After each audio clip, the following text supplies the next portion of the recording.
muchas noticias que compartir junto a ustedes a través de los canales del Sistema Nacional de Televisión. Como siempre, bienvenidos y gracias por la preferencia. Hola, Amalia. ¿Qué tal? ¿Qué tal, Roberto? ¿Cómo estás? Muy buenas tardes para vos y para todos nuestros televidentes. Comenzamos. En sendos operativos de la Policía y la Fiscalía buscan a Cachorro en Asunción y en algunos populosos barrios de la ciudad de Ñemby. A las 11 de la mañana entraron, forzando la cerradura, hicieron lo que quisieron, llevaron lo que quisieron llevar, vaciaron todo. Hemos allanado estas viviendas y hemos encontrado evidencia relacionada a las causas que estamos investigando. ¿Ustedes creen que ellos ya les estaban analizando, siguiendo los rastros? Lo más probable. Y ya en minutos más vamos a hablar de este crimen que conmocionó a todo el país hace 19 años.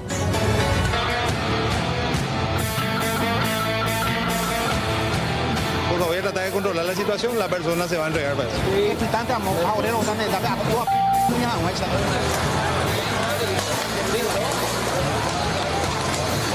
Yo esperé que por lo menos me diera un abrazo.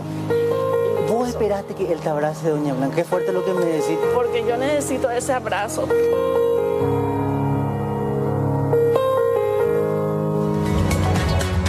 Hoy también en el informativo del mediodía, tragedia en Itá. Una joven de 22 años falleció bajo las ruedas de un ómnibus del transporte público. La empresa que ocasionó el accidente es donde la víctima trabajaba. Visualizó aparentemente a 100 o a 200 metros aproximadamente sobre la vía pública. Supuestamente en sea yo o bajo. O sea, Hospital Nacional y la colectivo, hoy que vamos a hacer empresa, ¿ves? La rueda delantera la vas a ir.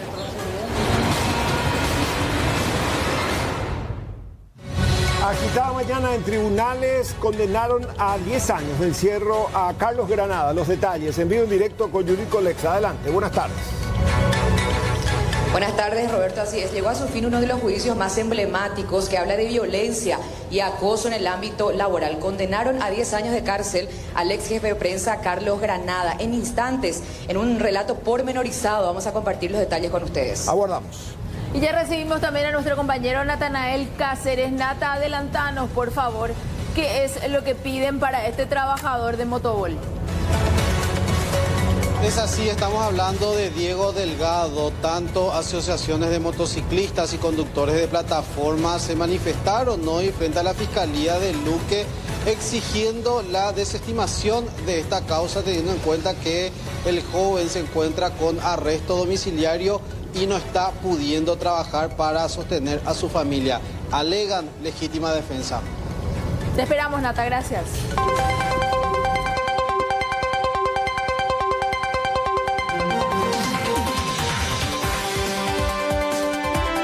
Bueno, y tal como hemos ya anunciado, luego de más de 6 meses de tramitación de juicio oral y público, hoy el Tribunal de Sentencia dio a conocer el veredicto en primera instancia para el periodista Carlos Javier Granada Fernández. Fue hallado culpable de los hechos punibles de coacción sexual, acoso sexual y violación a partir de la denuncia presentada en su momento por al menos 6 mujeres.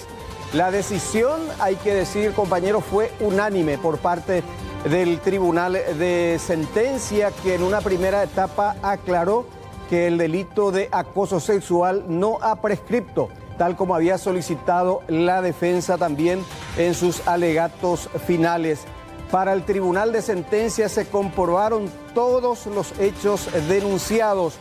Hubo un desgarrador relato también que hizo la integrante del tribunal, la jueza Cándida Fleitas, quien hizo mención al testimonio de las víctimas también en su declaración ante el tribunal. Resaltaba que Granada se aprovechó de jóvenes periodistas para someterlas y que aplicó un mismo patrón de conducta con sus víctimas.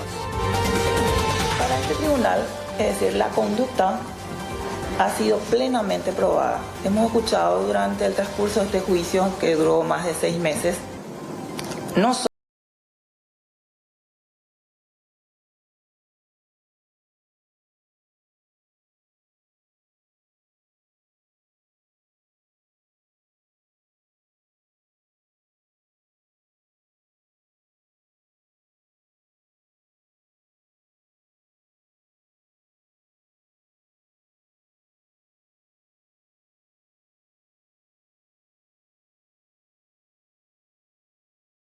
sexual en su propia oficina. Hay que tener en cuenta que todos los hechos probados por el tribunal, ¿dónde se desarrollaron?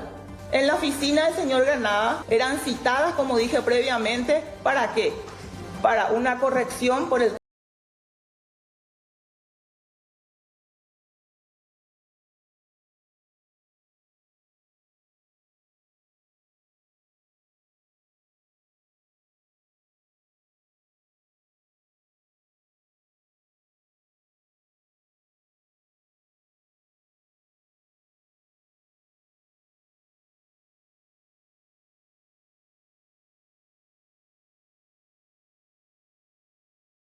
hasta que nuestras parejas nos respetan cuando estamos en el periodo menstrual. Él tenía que comprobar que estaba con el periodo menstrual, metió su mano igualmente y lo tocó. Eso es sumamente, perdón por la expresión, asqueroso. Y esto, como dijo la doctora, los patrones se repetían. A todas eran lo mismo, con algunas más abiertamente y con otras no, pero con todas era igual. Todas tenían necesidad de persistir, estar en el trabajo. Por eso aguantaron mucho tiempo. ¿Sí? Era el toqueteo de mano, la caricia del brazo, en la zona de la camisa, el cabello, la cintura, la nalga. Inclusive me llegó a besar a la fuerza. Me tocó los pechos cuando hacía alusión a la blusa, a la cintura. En un episodio me levantó la blusa y me besó la panza. Eso dijo la testigo. Todas dijeron prácticamente lo mismo. Por eso dijo la doctora, se repetían los patrones. Era una conducta, es decir, bien analizada y premeditada del acusado. Inclusive algunas mencionaron, yo no me quiero más dedicar a la cuestión periodística. Cambiaron de profesión. Soy enfermera.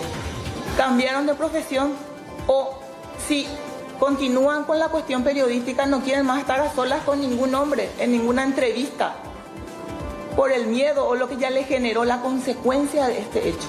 La otra integrante del Tribunal de Sentencia, la jueza Laura Ocampo, a su vez resaltó el alto grado de reproche del acusado por el concurso de todos estos delitos comprobados en este juicio oral, ratificando que estos hechos han ocurrido entre cuatro paredes en la oficina del enjuiciado. ¿Cómo los demás no se dieron cuenta? Este tipo de hechos no se hacen público.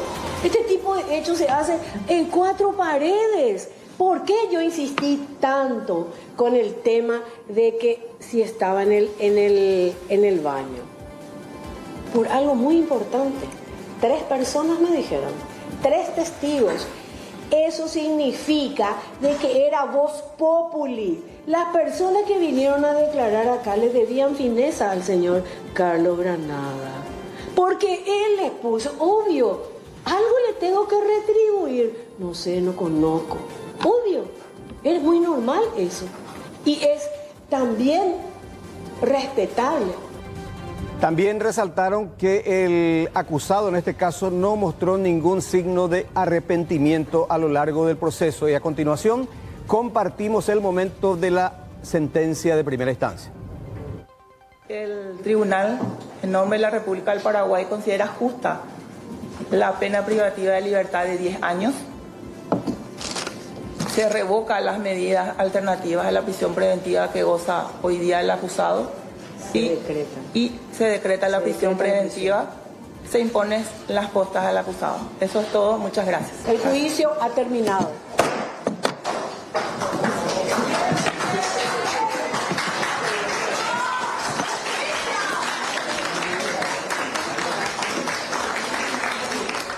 Bueno, y de la sala de juicios orales, en este caso Granada ya fue retirado de manera inmediata, fue esposado por la policía del Palacio de Justicia conducido inicialmente al retén y luego entendemos al Departamento Judicial. Ya el Ministerio de Justicia, Amalia Roberto, van a determinar su lugar de encierro.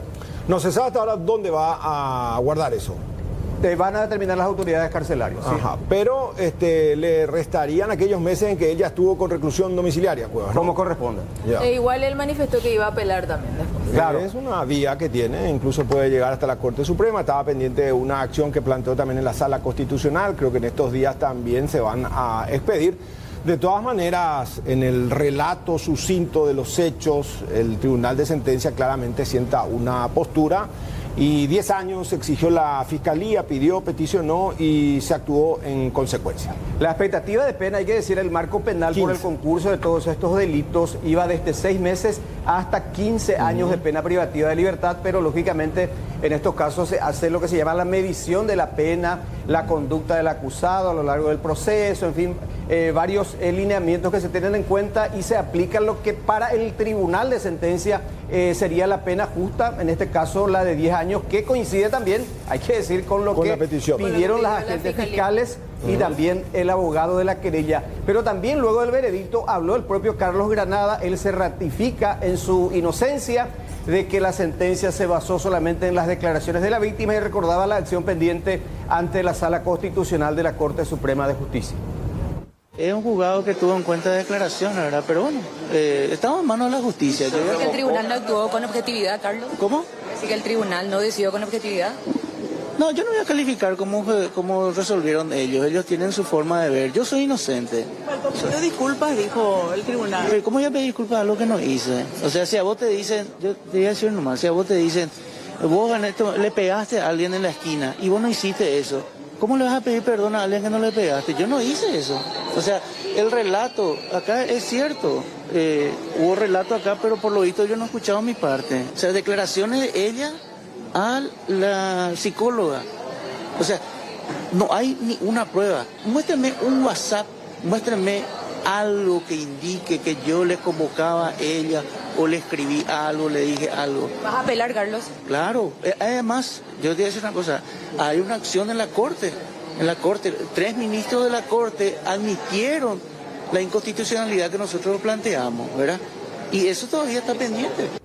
Hay que decir también, Roberto Amalia, que la eventual apelación que ya anuncia en este caso Granada, eventualmente el efecto que pudiera tener en segunda instancia es que o se confirme el fallo de primera instancia, la condena en este caso, o en su caso si se encuentran irregularidades en la sentencia, se ordena un reenvío para otro tribunal. No es que el tribunal tiene esa facultad de aumentar o disminuir la pena como si se tenía en el Código Penal anterior. O sea que el quantum de la pena ya es invariable. Se puede también eventualmente reenviar a otro tribunal para una modificación de esa pena aplicada en primera instancia. Vamos a ver qué ocurre. Ahora, también hubo reacción de víctimas, de familiares también, en este caso una mamá que dijo que su hija también fue una de las afectadas y refirió que ella incluso en su momento analizó la posibilidad de hacer justicia por mano propia. Gracias a Dios que se hizo justicia, ¿verdad? Es mínimo lo que le dan, pero yo creo que va a marcar un precedente para que otros como él piensen por lo menos 10 veces antes de volver a hacer esto con las mujeres. Porque de verdad tenía ganas de hacer justicia por mano propia, de tanta rabia que me dio, de dolor, ¿verdad? De lo que pasó mi hija y la admiro porque ella es muy valiente. Y acá le cerraron las puertas en todos los medios. ¿Pasó finalmente eso? Sí, pasó, cumplió con su palabra y ella hoy está en el extranjero tratando de hacer su vida. Y el abogado Rodrigo Yodi se representó en este proceso al grupo de 6 mujeres que asumieron formalmente la denuncia y la querella igualmente contra Granada. El profesional resaltó que se trata de una condena ejemplar y que el Estado incluso corroboró lo peligroso que se trata el enjuiciado. Contundente el fallo. Desgraciadamente los hechos son desgarradores, cruentos, revelan lo peor del ser humano, la persona que ha sido condenada. Pero entiendo que el Estado paraguayo de esta manera da una voz firme, contundente, categórica, no a la impunidad ante este tipo de casos, y aquellas personas que están sufriendo este tipo de circunstancias tienen la obligación de denunciar.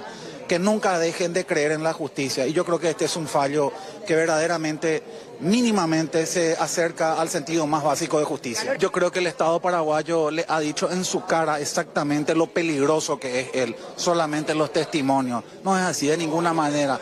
Son casi 6 meses de juicio donde han habido pruebas, declaraciones testimoniales, informes victimológicos, informes de víctimas que han sido víctimas contextuales. Así que no se trata de un testimonio único. Y aún así, que no es el caso, si hubiera sido aún así, la coherencia, la credibilidad, la forma como estas personas han relatado los detalles, claramente en el marco de una libre convicción en virtud de la prueba producida, se podía reconstruir cada elemento que estas personas decían con los otros medios de prueba que han sido producidos en juicio. Así que sigue teniendo... No, realmente no sé, ¿verdad? Pero tiene que ser un establecimiento absolutamente de seguridad, porque este señor es peligroso. También hablaron las agentes fiscales, en este caso Luz Guerrero y Natalia Silva, sobre esta sentencia condenatoria y su importancia.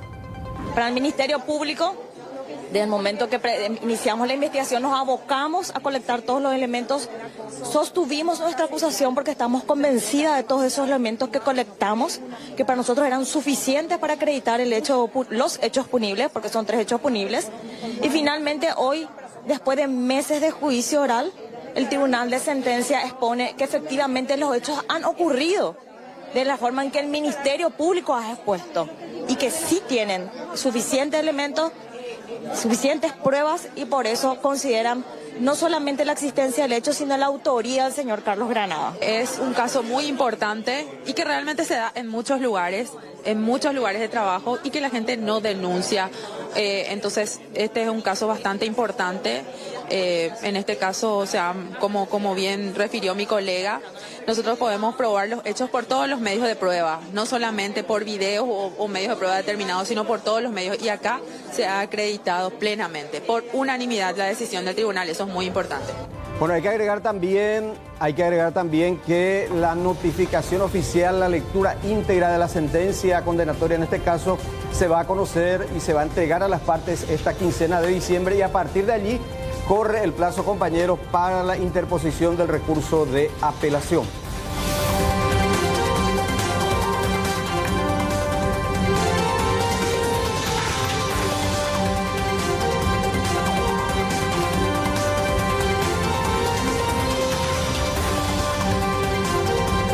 Quien acompañó muy de cerca la lectura de esta ejemplificadora condena fue la compañera Judith Colexa, paso a paso, al decir de cada uno de los integrantes del cuerpo colegiado juzgador. Adelante, Judith, con los detalles.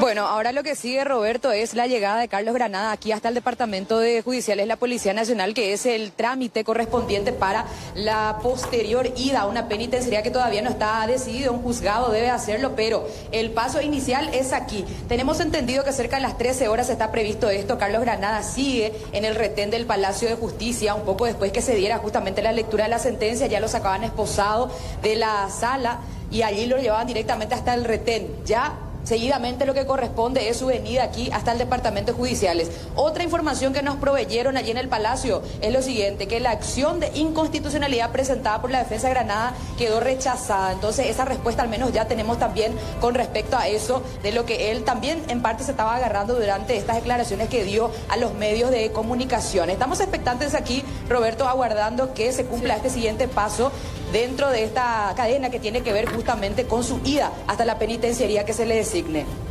Bueno, estamos muy pendientes. Granada sigue en el retén del Palacio de Justicia, tendría que ser derivado al Departamento Judiciales de la Policía, y a partir de allí toma intervención el Ministerio de Justicia para designarle un lugar precisamente de encierro donde habría que ver permanece por todo el resto de la condena.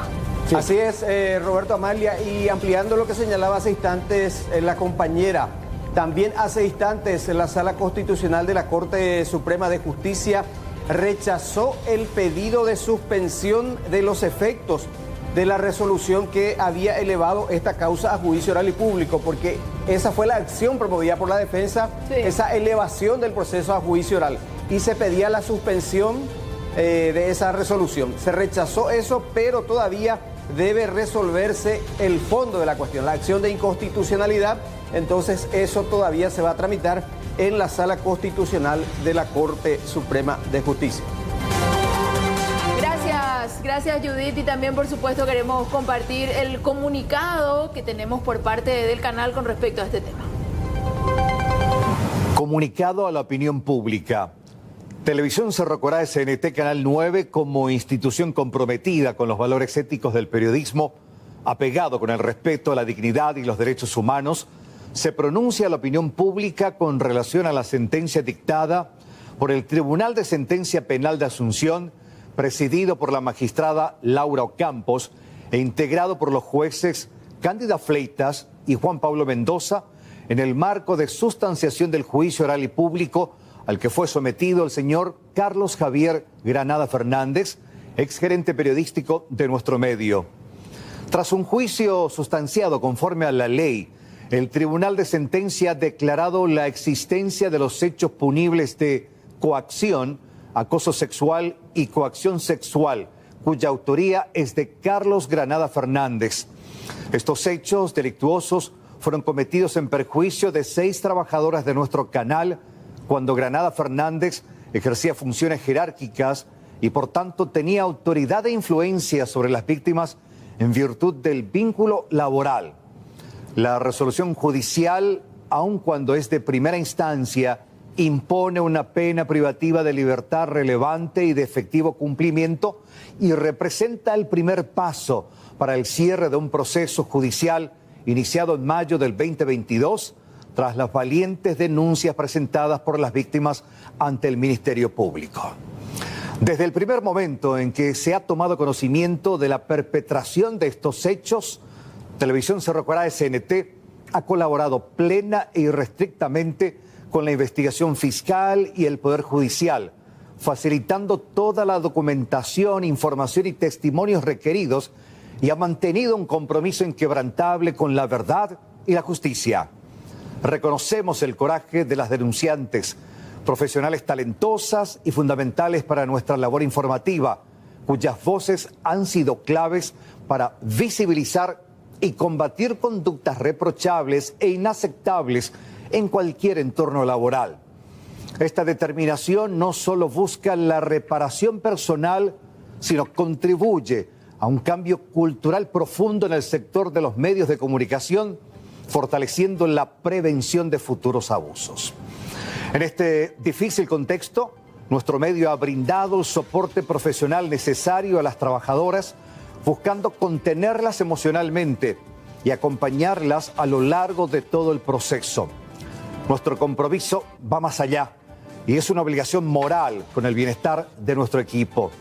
Este fallo judicial reafirma que ninguna posición de poder puede amparar abuso a la dignidad humana y nos obliga como institución a redoblar esfuerzos en la promoción de un ambiente de trabajo seguro, inclusivo y equitativo. Reiteramos nuestro respeto por el debido proceso y la presunción de inocencia y aplaudimos la resolución de la justicia que valida las pruebas presentadas y deja un precedente valioso y claro contra la impunidad. Invitamos a la sociedad paraguaya a unirse en este compromiso colectivo por entornos laborales libres de todo tipo de acoso. Como canal que ilumina la realidad nacional, nos esforzaremos aún más por informar con responsabilidad y promover valores de igualdad y respeto. Televisión Cerro Corá, SNT Canal 9, Grupo Albavisión, Paraguay. Gracias.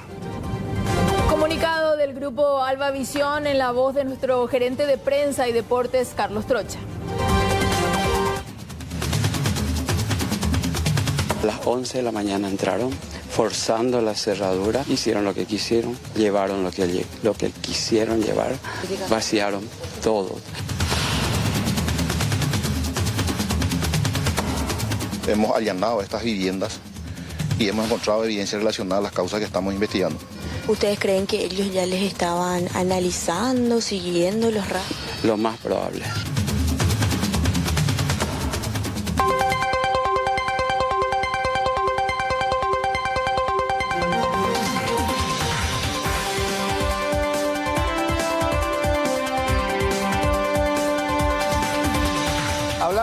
una seguidilla de asaltos y robos domiciliarios que fueron dándose en diferentes puntos de Asunción, algunos de ellos también en el departamento central, un grupo que se estaba fortaleciendo.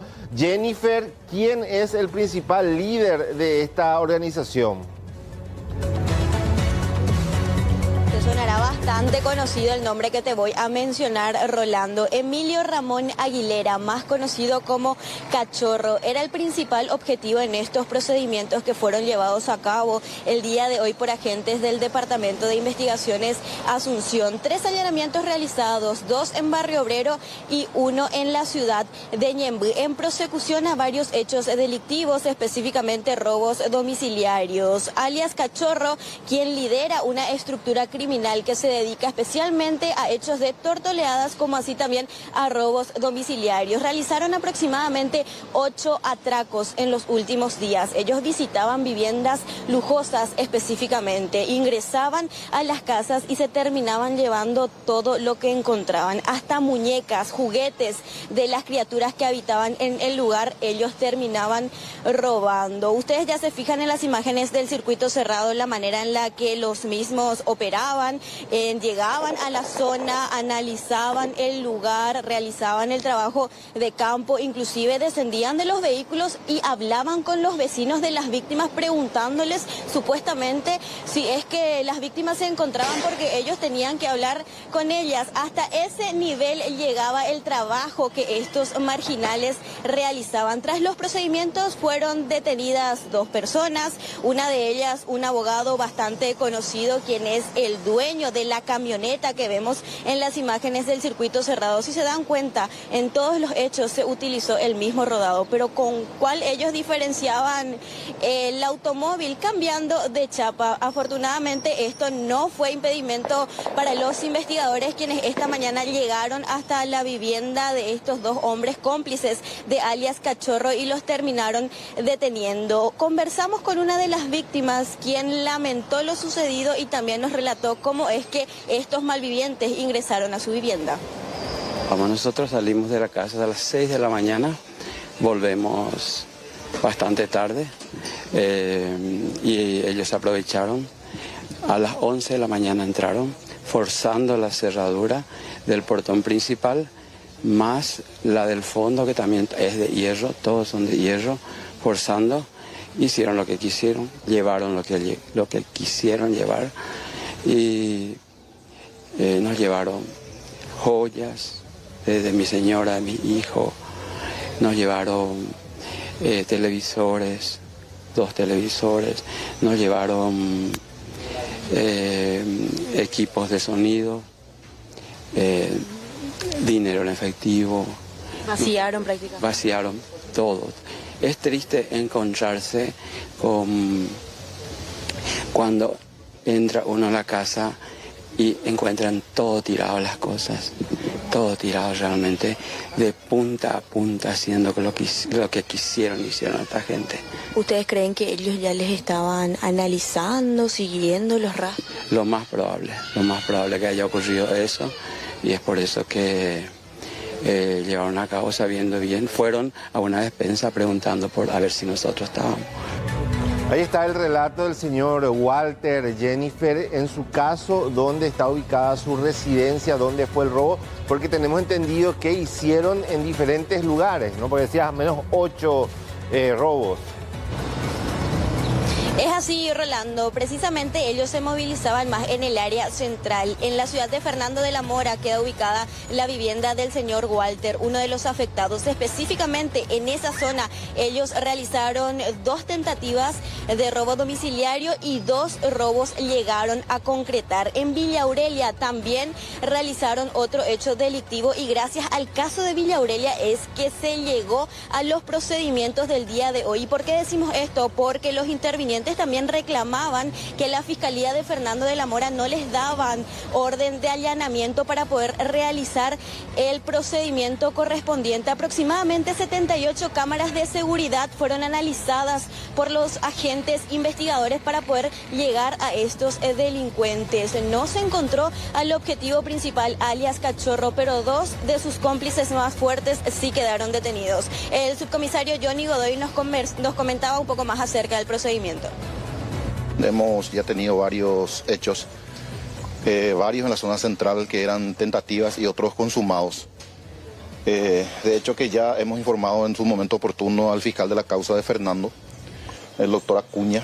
Hemos presentado algunos elementos fehacientes para nosotros con respecto a las cámaras, algunos datos técnicos, por decirlo así.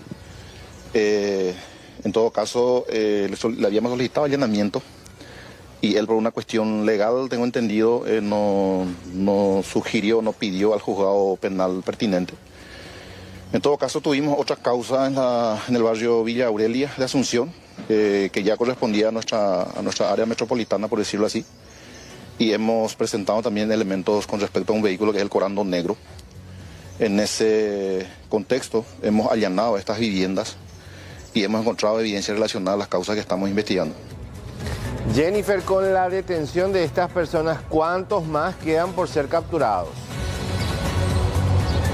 Aproximadamente 6 personas más, Rolando, es lo que maneja al menos hasta el momento la Policía Nacional, pero tenemos que tener en cuenta de que alias Cachorro es una persona que hace bastante tiempo se viene movilizando en el mundo delincuencial y que evidentemente tendría más cómplices. Inclusive la última vez que quedó detenido fue el pasado 13 de mayo y en aquel entonces ya se manejaba la información de que él lideraba una importante banda criminal. Ahora, con relación a estos atracos que acabamos de mencionar, se manejan que faltarían 6 personas más a ser detenidas. Jennifer, muchas gracias.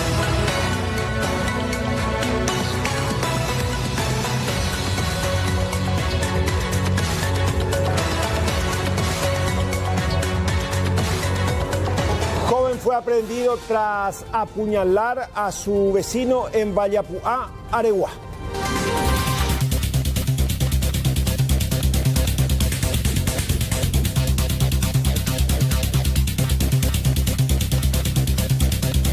Según familiares del supuesto responsable, entre ambos implicados se habrían generado ya situaciones con amenazas.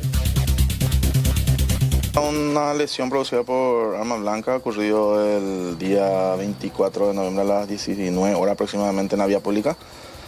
Tiene como involucrado a 2 personas que básicamente son vecinos, conocidos así de una distancia de 4 cuadras cada uno, la distancia de un domicilio y otro. Según la manifestación de los padres, ambos se dirían limpiavidrios en la zona de Luque o San Lorenzo y supuestamente se dedican al comercio de otros tipos también de productos en la vía pública. Y nos manifestaron que tenían una pequeña rencilla de hace tiempo atrás donde ya se venían amenazando públicamente referente a este hecho que pasó ahora. Versiones que se manejan de las dos partes son diferentes. Una de las versiones indica que la víctima fue víctima de tentativa de robo y en la otra parte sí que mencionan que la víctima del robo fue el supuesto autor, que solamente se defendió. Recibió 2 cortes en la zona izquierda del cuerpo, uno en el brazo y el otro en el tórax. Tenía un pequeño orificio de entrada y fue derivado al hospital de trauma para determinar si tenía una lesión de gravedad. Se le hizo los estudios pertinentes y hasta el momento queda en estado de observación. Centro 002. El detenido fue identificado como Wilson José Zárate Coronel, paraguayo de 21 años, quien no registra antecedentes, al igual que la víctima. Repito, numeral 76 numeral. Y vamos a establecer contacto con nuestro compañero Cristian Vázquez. Está con los detalles de este caso tremendo desde todo punto de vista de la forma en la cual muere esta joven trabajadora. Cristian, estamos contigo. ¿Qué tal? Muy triste esta historia, Amalia. Esta chica tenía un último trabajo que era ir a hacer una transferencia para un pago dentro de su empresa. Ya estaba retornando hasta la empresa donde trabajaba. Pasa un vehículo que terminó su recorrido, un chofer del colectivo donde ella trabajaba, la invita a subir para llevarla hasta el lugar de trabajo, cae en la rampa, subiendo ya dentro de la empresa, le arrolla y termina falleciendo. La familia está realmente destrozada, deja a una niña de 4 años y esto nos decía el padre de la víctima, Amalia. También tengo que ser yo bajo, o pagar cuota. A papel interim, o sea, hospital nacional y la colectivo, o que vamos a empresa, bueno, esa sube chofer, yo ya hay supera, hace yo yupi en 10. Ôi, chiều với bộ trong bộ ta, ôi chỉ mở ra ra nhiều phải có acelerar allí. O a de espaldas a la colectivo a esa área ya. La rueda delantera la vas a ir. No llamó, ni pudimos, allá para mí está cuña igual, ¿no? Ciertamente el día que yo tengo que pero nada yo lo pesado. A putar bate, ya pi. A veces me quedé ni añela, para causa. Ya cuando yo no paña, pero más no pienso que la mía la. Mi prima, nada más lo dijo la siguiente, pero para la dijo, a pesar de que impotable. Cristian, sabemos las acciones que se tomaron a partir de esto, aparte que entiendo que la Fiscalía habrá llegado hasta el lugar, pero el Viceministerio del Transporte está haciendo algún tipo de intervención en esta empresa. El Ministerio del Trabajo llegó hasta el lugar en el transcurso de la mañana. Lo único que hay hasta ahora, Amalia, es la imputación de este hombre. Él está siendo imputado por homicidio culposo por este accidente. No hay todavía noticias del Ministerio del Trabajo, tampoco las empresas encargadas de regular el transporte público se ha hecho presente. La entrada de la empresa está cerrada. Y bueno, lo único que hay es esta imputación para este hombre que fue el chofer que estaba en el momento. La familia está desesperada porque también hay antecedentes de que no se hace responsable esta empresa cuando hay accidentes. Ya van a contactar con un abogado hoy a la tarde después de que se dé cristiana sepultura, justamente para hacer todas estas preguntas que vos estás haciendo. ¿Por qué ya no está el Ministerio del Trabajo interviniendo? ¿Por qué ya no hay gente encargada de la regulación de los colectivos de esta área para saber qué es lo que ocurrió? Pareciera ser que una vez más un hecho de muerte por colectivo va a lo pareí. Ojalá que no sea así este caso. Y ojalá que no sea así realmente, Cristian, porque estamos hablando de una joven madre, una criatura de tan solo 4 años que queda sin su pilar fundamental, porque esta joven mantenía también a su familia. Desde ya, gracias por este contacto y le vamos a dar, por supuesto, el seguimiento correspondiente. Gracias. Y de la ciudad de Itá, rápidamente al departamento de Itapúa. Quiero caminar junto a ustedes para recibir a Lucas Toledo, porque Lucas, esta historia que vos tenés es de violencia extrema de vuelta hacia la mujer. ¿Cómo estás? Adelante. ¿Qué tal, Marcelo? Es así lastimosamente. Arroyo Pona, Cambunetá, una vivienda que fue el escenario de esta lamentable historia donde fue víctima una mujer que fue agredida con una herramienta de trabajo, con un taladro enorme. ¿Qué pasó según el reporte de la policía? El sindicado llegó a la casa enojado porque la mujer no había contestado a su teléfono. Él empezó a agredirle y no contento le tiró en la cabeza con este taladro que tuvo como consecuencia la herida cortante. Ella tuvo que ser hospitalizada. Pero, ¿qué decía el hombre ante nuestro medio? Aceptaba el caso, decía que se arrepiente más por sus hijos por esta acción. Escuchemos lo que refería el sindicato. Bárbaro, amigo, del sistema con relación a este caso, él le dijo algo. Y no, hay nada que decir, mi hermano querido, ya lo sucedido ya está hecho ya. Pero aceptar. Y sí, yo soy responsable. Yo llamé a la policía, llamé a los bomberos. Ellos son testigos míos que yo fui el que le llamó a ellos para entregarme, porque lo que hice no está nada bien. Es un crimen. Yo sé la ley 1600 que es muy grave. Y ahora me someto a la justicia por eso. Y lo que más van a perder son las criaturas. Nosotros los grandes, todo es recuperable. Materiales, pérdida económica, todo se recupera. Pero la tranquilidad de la familia ya no se recupera más, ya en estos casos ya está deshecho ya. ¿Te arrepentís de eso? Obviamente que sí, hermano querido, si tengo un hijo hermoso, grande, una hija. Pero como te digo, lo que pasó ya pasó, ya. Eso nomás, papá. Mucho apoyo.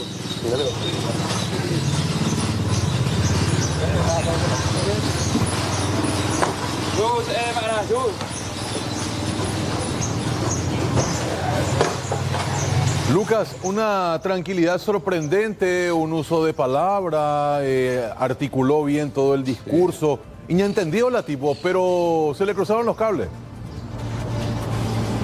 Bueno, pero no es algo aislado en este sujeto aparentemente, Marcelo, ¿por qué? Porque hay que remontarnos también a sus antecedentes. Tiene 2, y lo más grave es que en el 2018 fue procesado por un hecho de homicidio.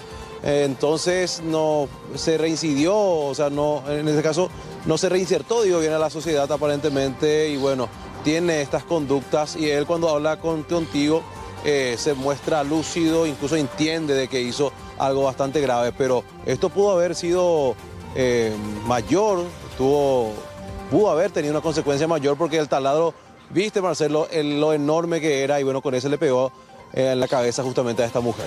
Realmente, Lucas, las consecuencias las va a tener ahora y las va a tener que pagar realmente. Gracias por este contacto, muy amable.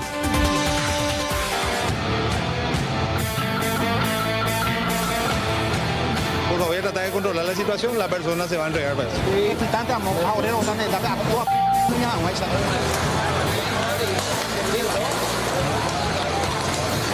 Yo esperé que por lo menos me diera un abrazo.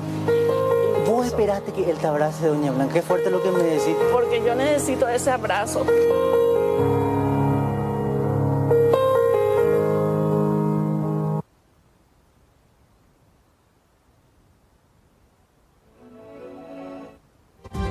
Los informativos, Nata, contanos por favor, ¿qué es lo que están pidiendo para este trabajador de Bol?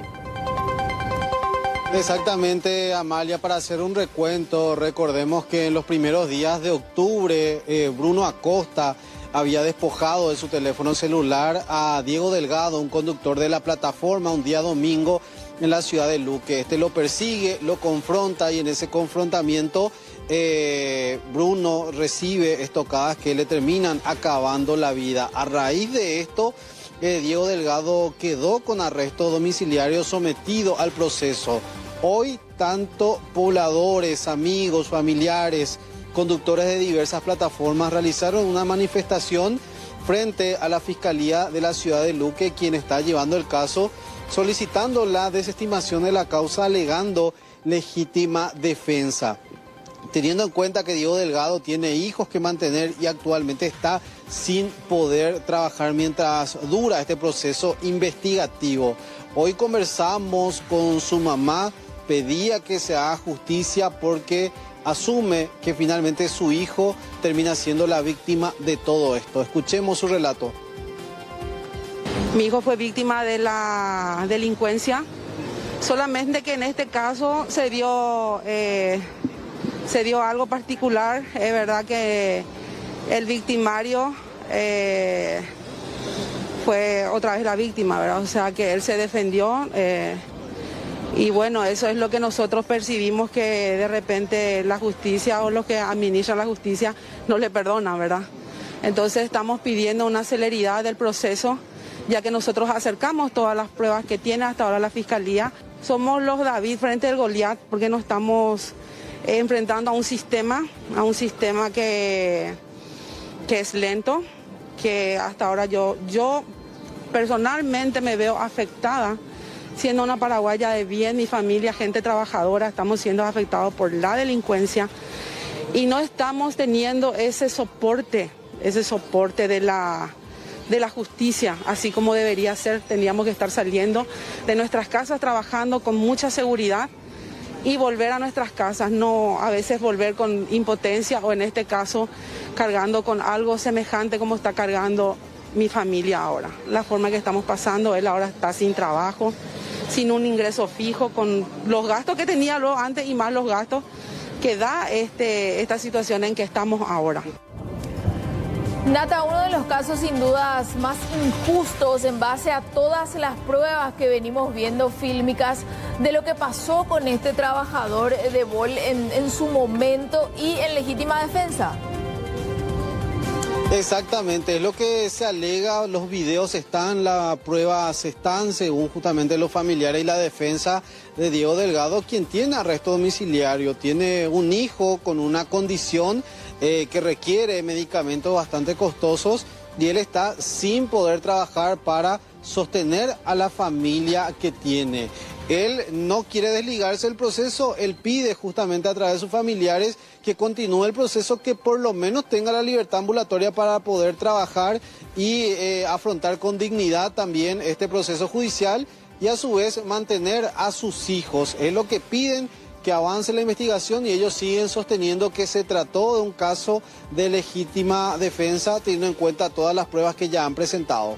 Bien, Nata, gracias por este contacto. Serios daños y también un susto enorme en un edificio. ¿Qué fue lo que pasó? Cristian Vázquez, contando los detalles, por favor. Rolando, querido, ¿cómo estás? Saludo para vos y toda la teleaudiencia. Confirmado que el incendio dentro del estacionamiento de este edificio fue provocado. Eran las 3:30 de la madrugada aproximadamente cuando dos sujetos llegaron hasta esta zona, empezaron a verificar la escena. Uno termina haciéndole un empuje al otro para poder ingresar, avanza hacia uno de los vehículos, específicamente hacia el vehículo de una señorita, una modelo, que es el del medio que estás viendo. Si tienen las imágenes que envié a producción, hace poco justamente esta modelo, Flor Maldonado, festejaba este 0 kilómetro año 2026 en sus redes sociales.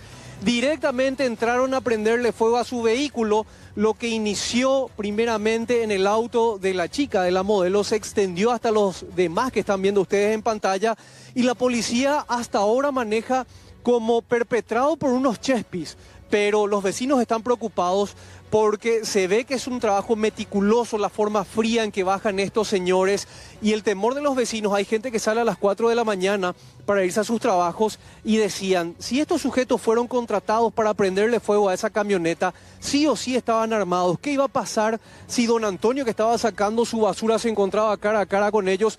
Probablemente terminaba en una balacera. Rolando, las imágenes son impactantes realmente. Se puede apreciar cuando estos sujetos entran deliberadamente, van, identifican el vehículo, le prenden fuego, y esto realmente puso en alerta a todo el barrio. Hoy la policía está haciendo la investigación y se espera saber si esta chica tiene alguna amenaza o algo. Cristian, estábamos observando las imágenes.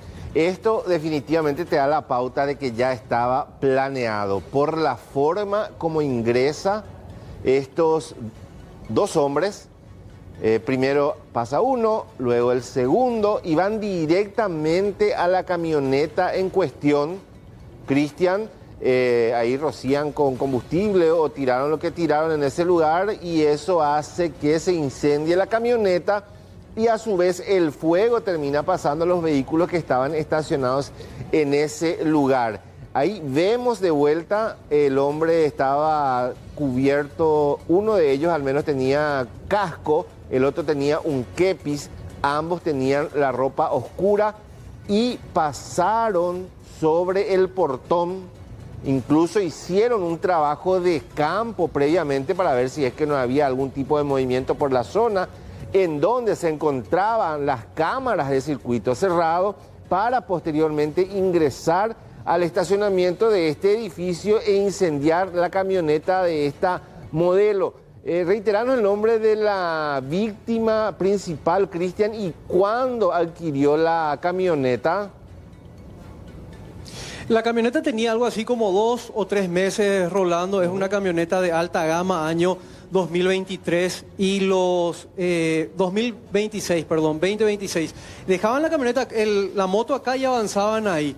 Ahora, la pregunta de los vecinos se hace más grande, porque en primera medida se creyó que era una falla técnica y que por eso inició. Ahora empiezan varias dudas. Estuve hablando con un investigador de la Policía Nacional, le pasé las cámaras de circuito cerrado, Rolando, y él me habla de una hipótesis muy fuerte que es la que suelen utilizar para dar un mensaje que suele dar la mafia, no es un mensaje cualquiera. También yo le preguntaba la posibilidad de que alguna pareja despechada pueda recurrir a este tipo de contratación para quemarle el vehículo a alguien, y me devuelve la llamada y me dice, mira, la forma en que actuaron estos hombres, la frialdad, van, identifican el vehículo, uno queda como campana afuera. No sé si estamos hablando de algo pasional que uno paga simplemente. Ahora la policía tiene la obligación de investigar qué podría haber ocurrido aquí y quiénes podrían estar detrás de este hecho, y los vecinos están en alerta y alarma aquí en San Lorenzo. Encontramos 3 vehículos incendiados prácticamente en su totalidad dentro del aparcadero del edificio. Procedimos a pedir apoyo también a la CCA. Y mientras tanto desplegamos nuestras mangas y empezamos a trabajar en el incendio. Utilizamos también PQS, en cada piso había un solo extintor y estaban en una caja candadeada cada uno. Tuvimos que utilizar herramientas para poder romper los vidrios y sacar los extintores. Y intentamos utilizar la boca de incendio del edificio, no tenía mangas, no tenía presión y tampoco tenían encastre que nosotros solemos utilizar para encastrar las mangas. Ahí escuchamos un poco, Cristian, el trabajo que hicieron los bomberos en el lugar, pero también esto alertó a los vecinos, a los residentes de ese lugar, porque si es que no se actuaba de forma rápida, el fuego pudo haber consumido todos los vehículos que estaban en el estacionamiento, y mirá que eran muchos. De hecho que, Rolando, acá hubo mucha suerte, porque si ese vehículo estaba estacionado en la parte frontal, todos los vehículos hubieran quedado como atrapados en un callejón sin salida. Se lograron sacar algunos, y también hablábamos de la cuestión de seguridad dentro del edificio con una de las vecinas, con una de las que están alquilando uno de los departamentos, y ella señalaba los siguientes datos. Nosotros, por ejemplo, no escuchamos el ruido ni nada. A nosotros nos tocaron el timbre los vecinos porque no tenemos ni siquiera una alarma de incendios. Y ahí mi marido salió, tardó, y después me dice, amor, se están quemando 3 vehículos acá en el edificio. Y ahí vi, había una torre de fuego, era desesperante, y nosotros vienen los bomberos y nos enteramos que por cada piso, cada 4 departamentos tenemos un extintor. Y encima lo encontraron candadeados. Tuvieron que romper otra vez ellos. Todo el edificio está lleno de curubicas de vidrio y todos con criaturas. Había sido que hay vecinos que le llamaron, el señor no contestaba. Después se fueron a su casa a tocarle el portón, a hablar con él. Según los vecinos no se le entendía nada lo que decía. Que quería mostrar el video, que no, que sí, que no, y después después de 2 horas vino, hace un rato nomás vino, y nosotros estamos afuera de las 3:15, de las 4. Y también colateralmente, Cristian, queda ahí la advertencia para extremar las medidas, ya que en este caso quedó evidenciado que muchas cosas tenían que ser ajustadas en este edificio, en materia de seguridad. Así es, Rolando. Rolando, quiero que Anderson, por favor, me muestre esta imagen. El olor a combustible es súper fuerte acá en este sector. También vemos lo que podría ser el encendedor que dio inicio a este incendio, que podría quedar también como evidencia. Y la pregunta aquí en San Lorenzo es, ¿qué ocurrió? ¿Quién mandó quemar el vehículo de esta chica? ¿Y qué podría estar detrás? Los vecinos están hablando ya con 4 de ellos que hablé, están hablando de mudanza, de volver a las casas familiares, y otros ya están viendo alquilar en otra parte. Están preocupadísimos, porque si esta fue la amenaza, imagínate lo que podría ser un segundo ataque, Rolando. Y queda también la advertencia ahí a los investigadores de ir a levantar, que por lo visto no se levantó todas las evidencias que pueden ser bastante útil para la investigación. Gracias, Cristian. La noticia ahora nos lleva al móvil de Leila Jiménez. ¿Por qué marchan las enfermeras? Buenas tardes. Bueno, en pos de varias reivindicaciones, Roberto, y sobre todo lo que ellos dicen hoy es ser la voz de los pacientes, quienes lamentablemente día con día deben atravesar Vía Crucis en lo que tiene que ver con los medicamentos, los insumos, los equipamientos de los hospitales, así también los alimentos, entre otras cuestiones. Licenciada Mirna, estamos en vivo, podemos conversar mientras se están reuniendo también, Roberto, ellos ellos con algunos legisladores, bueno, sobre el reclamo que están haciendo hoy y la marcha que llevan adelante. Sí, se instaló una mesa de trabajo en el Ministerio de Salud Pública y también en el IPS. Ahora vinimos a buscar, queríamos que bajen los senadores para escuchar el pronunciamiento y ahora vamos a entregar la carta para el presidente de la República. Esperamos que llegue el presidente y que atienda al presidente y queremos reunirnos con él para hablar de la salud. Necesitamos la conformación urgente de una comisión que acompañe todo este proceso y que evalúe el norte para nuestra salud. Ustedes, licenciada, son la voz de los pacientes que reclaman varias cuestiones. ¿Cuáles son algunas realidades que ustedes pueden palpar en los hospitales? La falta de insumos, medicamentos, falta de todos los medicamentos, todo lo que se necesita para el programa de salud sexual y reproductiva, antihipertensivo. Tenemos muchas faltantes. Bueno, también otro de los cuestionamientos es lo que tiene que ver con esta adquisición de esta cabina que prácticamente cumpliría con las funciones de los enfermeros. Rechazamos la cabina por constituir un gasto innecesario. Un control de signos vitales tiene un costo de 65.000 con la cabina y hecho por el personal de enfermería 5.300. Así que no entendemos por qué destinar un monto millonario para ese procedimiento. ¿Cuáles son las funciones de esta máquina? Controlar signos vitales, medir el estrés del paciente y clasificar según la gravedad del paciente. Eso lo hacemos hoy todos los días a 5.300 guaraníes. ¿Tiene la nota en mano que pretenden entregar al presidente? Vamos a entregar a los legisladores para que entreguen aquí en el Congreso y hagan llegar al presidente de la República. Bueno, la licenciada Mirna Gallardo, entonces, presidenta también de la Asociación Paraguaya de Enfermería. Tanto los licenciados dependientes del Ministerio de Salud como así también el Instituto de Previsión Social son los que se movilizan hoy. Roberto, comenzaron en el Ministerio de Salud, pasaron por la Caja Central del IPS, Ministerio de Economía y Finanzas y ya aquí en inmediaciones del Congreso Nacional. Bueno, seguimos muy de cerca entonces esta marcha de las abnegadas enfermeras que una vez más tuvieron que dejar los hospitales para salir a las calles a exigir sus justas reivindicaciones. Hasta luego. Se recuerda un crimen que conmocionó a nuestro país y hay un punto que quiero puntualizar, valga la redundancia, con respecto a este caso y por sobre todo es la fortaleza de una familia que supo salir adelante porque la muerte de un ser querido, pero por sobre todo cuando se trata de un hijo, por lo general suele significar el quebrantamiento e inclusive la separación de una familia.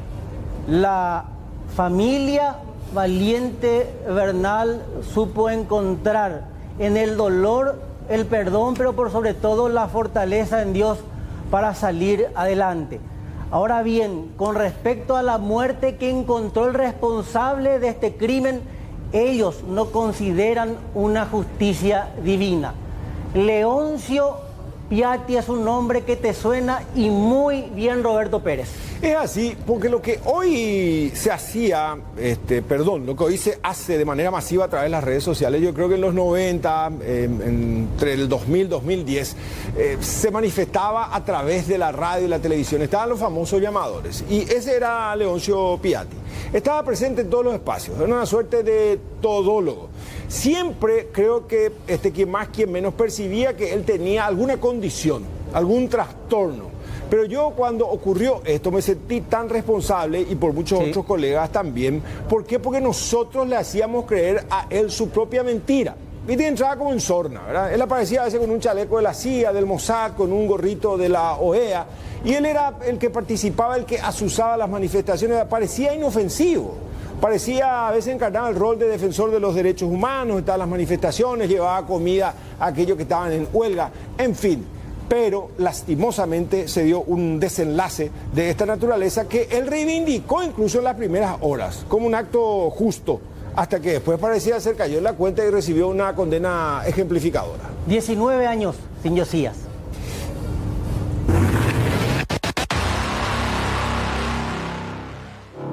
Por favor, tratar de controlar la situación, la persona se va a entregar para eso.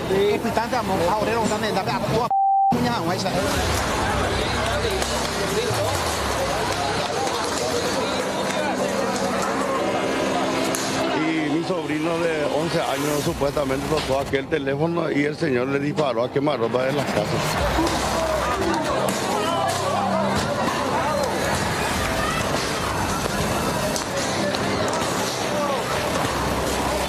Eran aproximadamente las 20:15 de aquel 26 de noviembre del año 2006. Josías Valiente, un niño de tan solo 12 años, salía feliz de la vieja olla azulgrana luego de que a Cerro Porteño le entregaran el título de campeón del Clausura.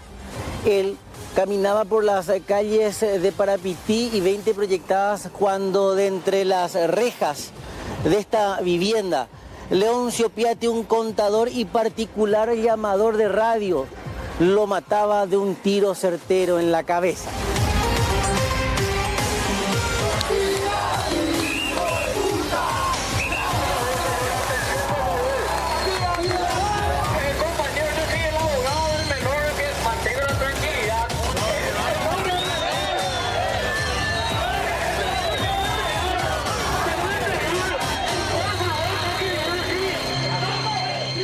Yo estaba en mi pieza y al escuchar el disparo yo salí corriendo.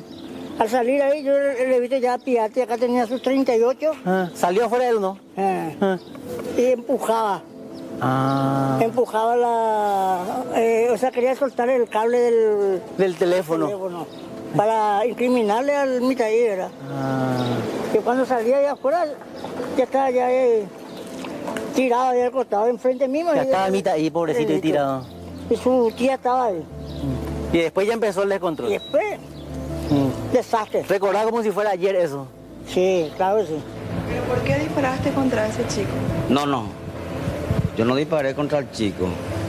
O sea que el tipo viene, yo escuché toda la radio, viene, quiere proceder por él. No es la primera vez que rompen el teléfono público.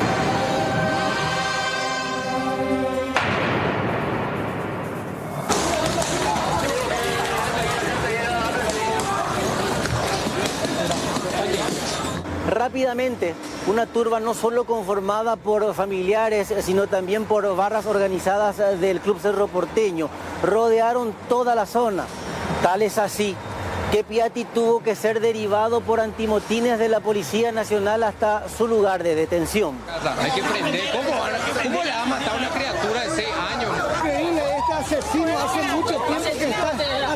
hace mucho tiempo que está en el barrio. En el año 2009, Leoncio Piatti fue condenado a 25 años de prisión, pero murió de un ataque cardíaco en enero del año 2016. Pasan los años, el dolor se convirtió en perdón y el ejemplo de la familia Valiente Velar es admirable.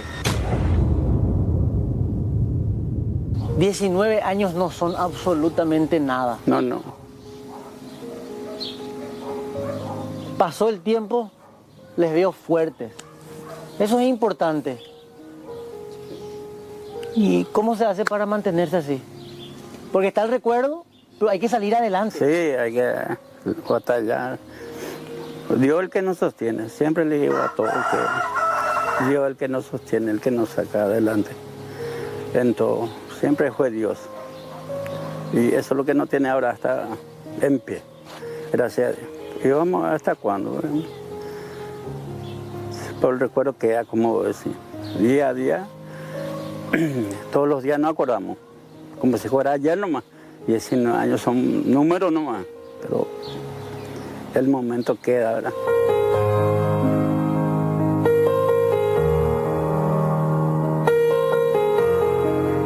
Me hablaste de esa fortaleza espiritual. Sí. ¿Pero crees que se hizo justicia? Claro, el asesino ya no está. No está. Inclusive hasta podríamos presumir una justicia divina. ¿Pero en la tierra se hizo justicia? No, todavía no, porque nosotros hasta ahora estamos luchando por la indemnización.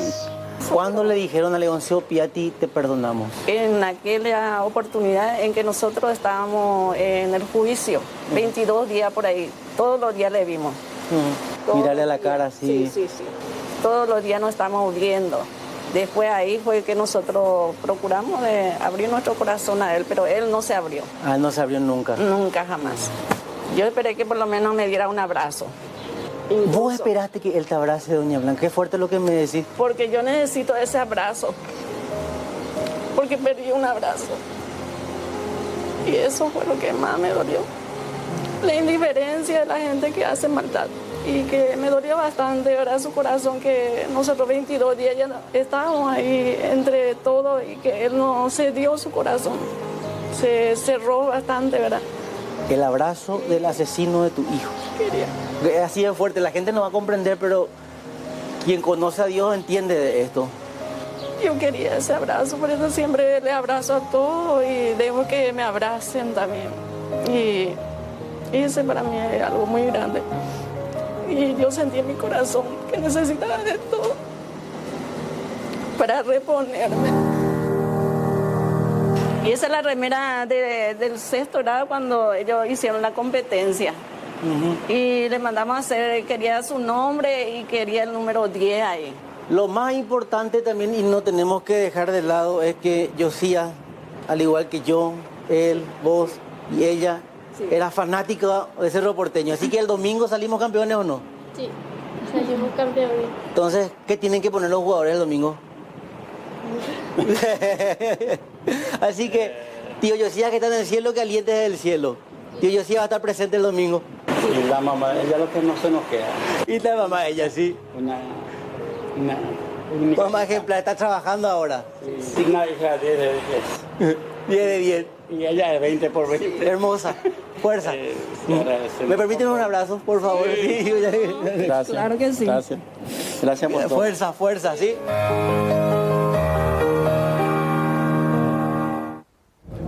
Nos quedamos con esa sonrisa, evidentemente, del querido Josías, y un fuerte abrazo a toda la familia, pidiendo de que nunca más una mano, una vida inocente, sea cegada de ninguna forma en nuestro país.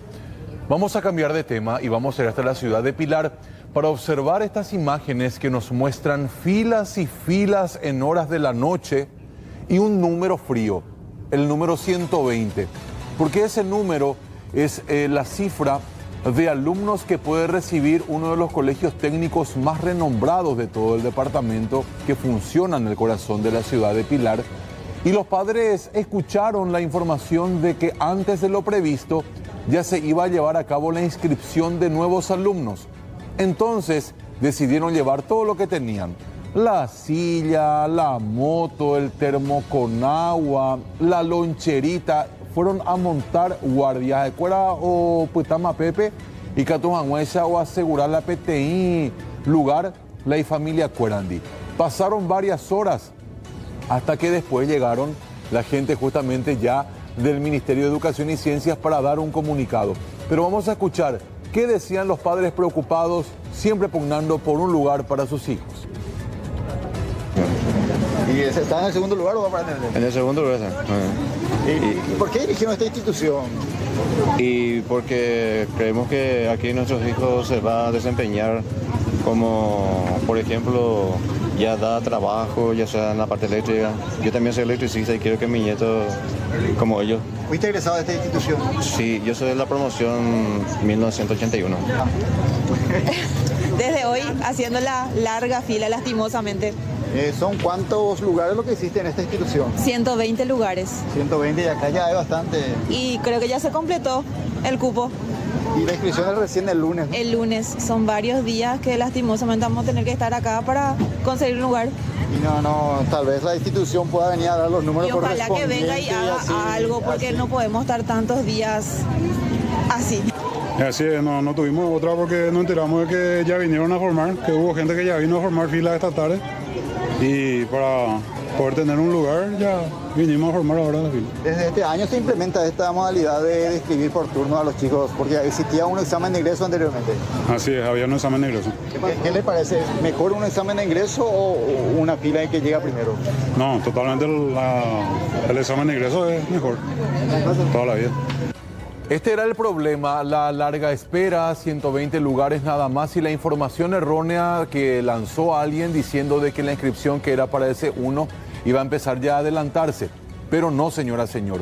Los chicos que van a ingresar o que quieren ingresar en el Colegio Técnico Juan 23 van a poder hacerlo. Las inscripciones se van a abrir recién el 1 de diciembre próximo, que es justamente ya el día lunes. Y se cambió el sistema de inscripción. Antes el ingreso era a través de un examen previo. Sin embargo, hoy esto se libera y los primeros 120 que llegan van a asegurarse un lugar. Ante tremenda situación llegó gente del Ministerio de Educación y Ciencias, quienes finalmente dieron una solución salomónica. Labraron un acta, tomaron turno a turno, nombre a nombre a los padres que estaban allí y ellos van a volver la semana que viene. Esto decían los encargados de la institución. A partir de la emisión el 1 de diciembre de estos 120 números, inicia nuestro proceso de matriculación para los niños. No estaba planificado esto de acelerar esta formación de fila. No podemos adelantar nosotros este proceso porque todo está calendarizado y también el sistema, algunos son docentes, saben, está bloqueado en ocasiones, entonces tiene todo su proceso que nosotros tampoco podemos faltar y entregar nomás una numeración. Y ciencias. Me comprometo, trajimos nuestro libro de actas, ¿verdad? Me comprometo que ordenadamente, desde el número 1 hasta yo voy a ir tomando el nombre, ¿verdad? Y que ustedes puedan ir, y ese es el documento.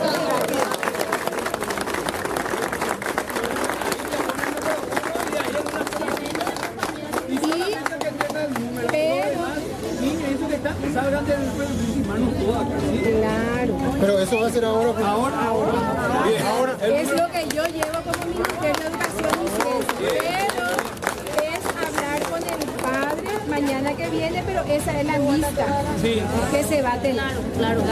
Entonces el lunes, directora, entonces el lunes ya nos presentamos con nuestros documentos, teniendo en cuenta ya esa lista, que es, ¿verdad? Y con tu numerito también está, esos días ustedes se presentan por ese orden y la institución, tengo que hablar con el padre, estamos hablando de un supuesto, ¿verdad? Se presentan y la institución le va a dar su número. Decisiva para juntarnos en nombre del querido Mbuejara Ramón Silva este domingo 30 de noviembre en el Complejo Social y Deportivo de la Cooperativa Medalla Milagrosa, ahí en la zona de Fernando de la Mora. Tenés una cita con la solidaridad.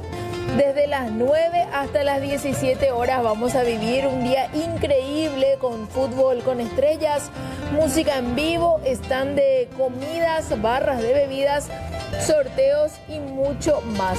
Todo por 50.000 guaraníes y vas a poder comer todo lo que vos quieras. Si querés sumarte con tu stand, podés hacerlo donando 200 mini porciones. La organización te da el espacio con mesas, sillas. Confirma tu participación con Mónica Lesme al 0981-498-808. Si solo querés ir a disfrutar de la jornada ayudando a Ramón Silva, podés adquirir tus adhesiones ingresando a Tuti. Nos vemos ahí. DN es presentada por las ofertas del día de Bristol.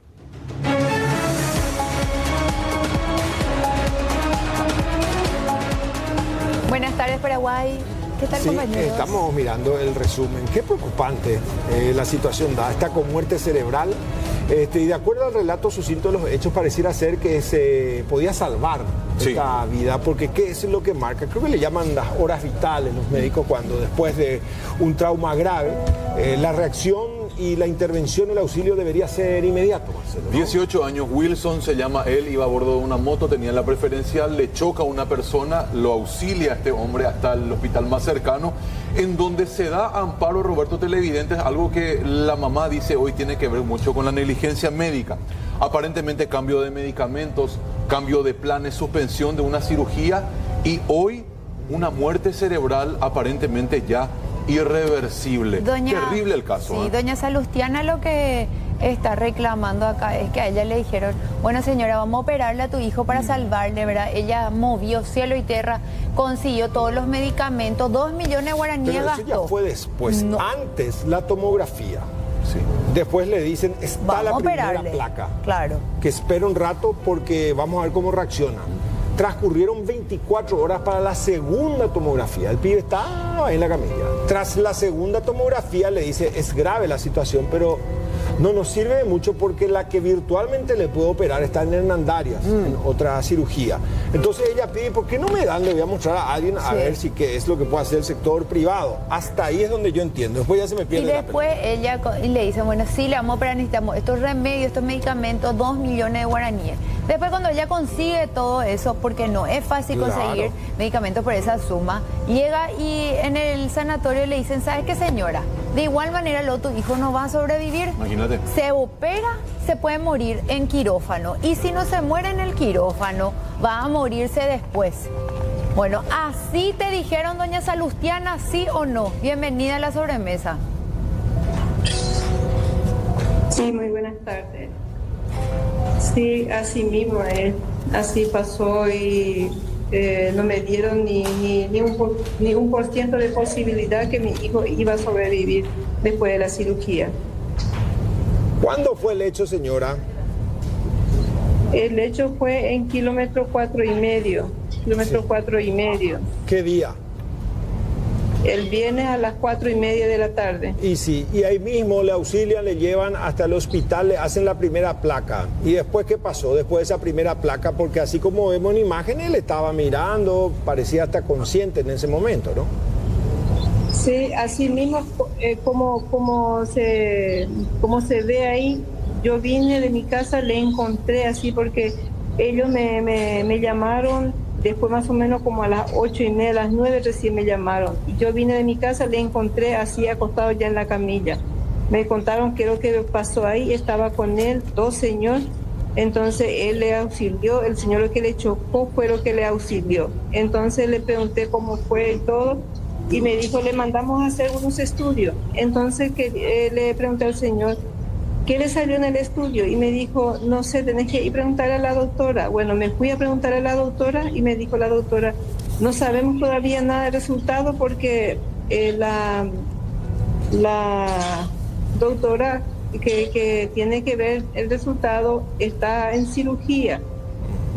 Y ella está haciendo su trabajo en Hernandaria por los momentos. Y le dije, ¿qué hora más o menos va a venir? Y me dijo, más o menos a las 2:30 más o menos va a venir. ¿Qué tarde? Ya le dije, tenemos que saber ya qué es lo que le salió a mi hijo, depende de eso para medicar. Le dije, sí, pero ahora le está haciendo su medicación médica. Bueno, entonces le dije a la doctora, o sea, que a las enfermeras le dije, en cuanto sepan el resultado, por favor avísenme para saber qué hacemos, le dije. Sí, no hay problema, cuando viene ella a las 2:30 más o menos, yo te aviso, me dijo. Le esperé más o menos a esa hora, esperé, y no me avisó nada. Al día siguiente le preguntamos y me dijo, sí, tenemos que repetir la tomografía otra vez. Me fui a las 7 de la mañana, me fui para sacar el turno, me dieron para las 10 de la mañana. Llegó a las 10 de la mañana, no llegaba la ambulancia, no venía, esperamos hasta las 2 más o menos, ahí recién fuimos a hacer otra vez otro estudio. Ahora ya Salustiana. Ajá, sí, me ahí escuchas. Es que me dijo... ¿Me escuchas, ya Salustiana? Ahí me escuchas. Una consulta. ¿Vos tenés nombre y apellido del médico o médica responsable de la atención a tu hijo o solamente te dejaste guiar por lo que decían las licenciadas, según entiendo? Y la otra consulta, para vos que tu hijo esté así hoy, ¿pasa por esa falta de la cirugía o por esa medicación aparentemente confusa de la cual nos contabas también? Mira, lo que pasa es que no te puedo dar el nombre de la doctora, nada, porque ellos, no es que una doctora mismo le cuida. Viene más o menos como a las 7, viene un grupo, después viene otro grupo. Entonces no sé a quién preguntarle más cosas, a quién pedirle más los datos, porque como te digo, se cambia, no es que tiene un doctor cabecera mismo que a él le tenés que preguntar mismo sí o sí. Y ves cómo mi hijo estaba cuando estaba llegando, ves cómo tiene lleno de vida y ahora cómo está. Imagínate un poco, a nuestro hijo, a nuestro pariente, a todos los que están enfermos, le traemos en el hospital para su recuperación, para que le haga el trabajo lo que le corresponde, ¿verdad? Y si ellos le hacían Ese día cuando llegó, que se le hacían el estudio y le salió mal, ¿por qué no le hace ya ese día, esa noche mismo la cirugía? ¿Por qué no le mete ya si es que si era para una cirugía? ¿Por qué ellos esperan dos estudios? Claro, y para es que le tiempo hagan vital. tomografía. Ya, Imagínate, Salustiana. mira cómo vino mi hijo, mira un poco cómo vino. Ahora mismo lo más importante, ña Salustiana, es cómo está Wilson, dónde está, qué es lo que te dicen ahora los médicos, cómo se le puede ayudar a tu hijo y a vos. Y mira, y los médicos me dijo que ya no tiene más posibilidad de nada para hacer la cirugía, nada, porque ya tiene una muerte cerebral y no tiene más nada que hacer. Los primeros tiempos la doctora me dijo, mira, le vamos a hacer la cirugía, pero no te aseguro, señora, que tu hijo va a salir vivo, me dijo, porque él, si es que si no se termina, si no para en la cirugía mismo, puede terminar en terapia. ¿Y cómo ellos me van a dar eso? Ellos me tenían que dar una fuerza, ellos me tenían que dar un aliento. Señora, te vamos a hacer esto, porque yo le traje a mi hijo, o sea que le trajeron acá para su recuperación, para hacer algo. O si no, ¿por qué no me dicen, mira, que acá no le podemos hacer nada? ¿Le podés trasladar en la sesión o no? Te interrumpo acá ¿Sí? un ratito. Dice que en un momento, cuando él estaba en una camilla y ni siquiera le pasaban luego a una cama, tu hijo empezó a sacar todo espuma por la boca y que vos te asustaste, te fuiste a pedir socorro y te dijeron, no, ese es así nomás luego. Y le limpiaron la boca y ni siquiera vieron qué es lo que le estaba pasando a tu hijo. ¿Eso es cierto? Claro, eso es cierto, eso es verdad. Hasta ahora está en la camilla, imagínate, desde el viernes. ¿Ahora qué día es? Martes, ¿verdad? O sea que el solo hecho de que la señora confirme de que este pibe que está prácticamente muerto, porque es lo que dicen los profesionales, está todavía en la camilla. Sí, de aquel día. Ese es el nivel de importancia que se le da a la vida a la red de hospitales públicos. Sábado, domingo, lunes, martes, miércoles. Desde el viernes estaba en una camilla. Le hicieron la primera tomografía, pasaron horas vitales, de 24 horas le vamos a volver a hacer la otra. Después le hacen y dicen, no, parece que está grave, pero la que tiene el veredicto final no va a poder ahora mirar estas placas. Y es que sirve entonces la placa. Y después cuando llega un momento le dice, le vamos a operar, pero medio que innecesariamente porque se va a morir nomás luego. Y dice que le administra, le tiran ahí 2 cajas de medicamentos, vienen unos practicantes, después tenían que hacer tatetí para saber si era este medicamento o el otro. Sí, una mezcla. Una mezcla. Sí. Eso también ocurrió, señora, que no sabían qué medicamento aplicarle. ¿Cómo? Es cierto que también en un momento dado los practicantes se preguntaban entre sí qué medicamento administrarle, que empezaban a confundir las cajas.